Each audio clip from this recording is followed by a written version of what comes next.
pour moi, by me, I mean, and the whole idea for my presentation is basically about space security. And the title, I was a bit, conflicted. I wanted to choose the topic for the essay because initially I wanted just to focus on space security. Then secondly too, I was like, okay, let's look at regulation of space security, or let's say there's the second era of the space race. All right, so without much ado, I'd like to go to the content, and in the content, I'll be focusing today on discussion on the introduction and a historical review of the space race in general, and then also I'll give a brief outline of the first phase of the space race, as well as the state that it is in at the moment, in the second state in general. Then also looking at the process, I'll give a brief outline regarding the institutions that has been created to regulate space activities in general, to ensure that we do not get into an era where space will be militarized or weaponized in all.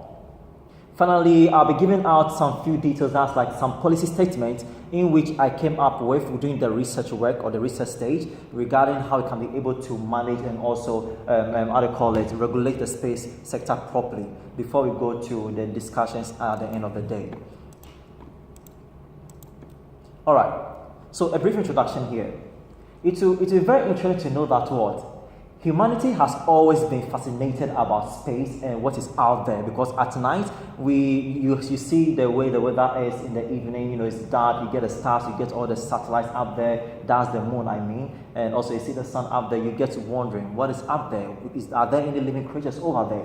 And it will be very much interesting to know that even during the Stone Age, our prehistoric ancestors were actually that fascinated about this issue, that most of the paintings that they had in the cave, all right, archaeologists have actually come out with a research stating that the various paintings were actually depicting the constellations of stars in our space, in our terrain. And it really caught my attention because the question is, how were they able to actually know that there is something like a constellation for them to actually have this unison in all these different sectors?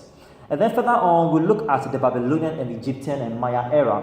That's the ancient civilization. And if you look at the precision of the Egyptian pyramid, all right, and the mathematics behind it and the science behind it, it's actually very interesting because it actually aligns with Jupiter, its direction in general. And research shows that when it comes to the archaeology or the architecture behind the build-up of the pyramid of Egypt, all right, there were so many mathematics that were involved and science involved. That makes you question the fact that could they have actually had more knowledge or more idea about space than we thought they could have had with the primitive tools that they were using in general. And then also you look at the Greek and Persian civilization, whereby you actually get astrologers such as like Aristotle of Samos and also Thales, all right, and you get this astronomers who came out with idea of the sun being at the center of the universe, and the Earth and other satellites are revolving around the sun. This was before we even got the first technology of, let's say, of light happening or existing in humankind's generation. So these are the things that we need to be asking ourselves. What did our prehistoric ancestors know at the time that they were there? What were they exposed to? And what are the things that they were actually engaged or they caught up with when it comes to the issue of space?